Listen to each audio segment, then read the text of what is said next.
seorang presiden yang disebut-sebut sebagai presiden terbaik dengan jutaan pengikut yang lumayan setia, katanya tingkat kepuasan 80%, tapi masih berhubungan dengan polisi terkait dengan persoalan yang remeh-temeh gitu ya.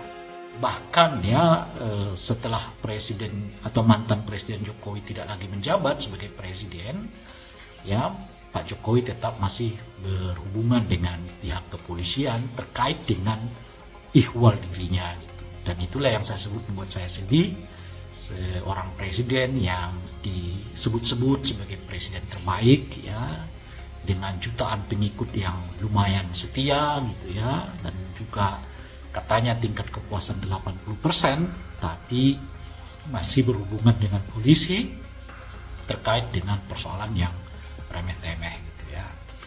Tapi saat yang bersamaan saya gembira ya, karena dengan dilaporkannya ke polisi, kita berharap bahwa persoalan ini akan selesai. Kenapa saya sebut selesai?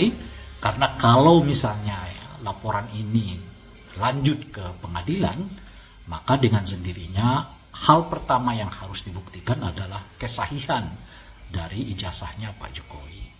Kalau ijazahnya memang sahih, ya tentu pengadilan bisa berlanjut. Sebaliknya, kalau pengadilan tidak dapat membuktikan atau diyakinkan bahwa ijazahnya adalah sahih, ya tentu dengan sendirinya peradilan itu akan dibatalkan ya kan, karena objeknya sendiri tidak dapat dibuktikan sebagai sahih gitu ya. Tapi apapun kesimpulannya, mau sahih atau tidak sahih, ya otomatis ya itu akan membuat keputusan bagi status dari ijazah Pak Jokowi apakah asli atau palsu. Nah, dengan berakhirnya begitu, ya tentu kita berharap kita bisa lebih fokus lagi pada hal ihwal yang berhubungan dengan kepentingan bangsa ini yang lebih besar. Apakah itu misalnya revisi undang-undang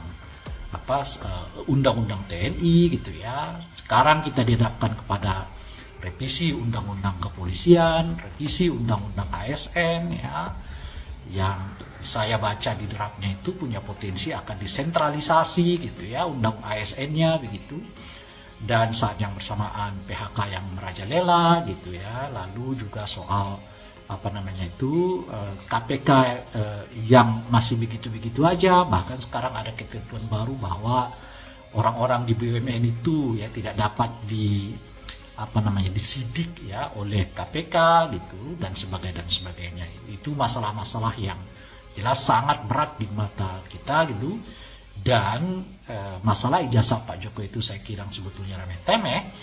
Kenapa? Itu tadi, karena sebetulnya dengan sangat mudah untuk dapat dibuktikan keaslian itu tanpa harus menunggu 10 atau 11 tahun. Pada ujungnya memang pengadilan lah yang akan dapat memutuskan ini.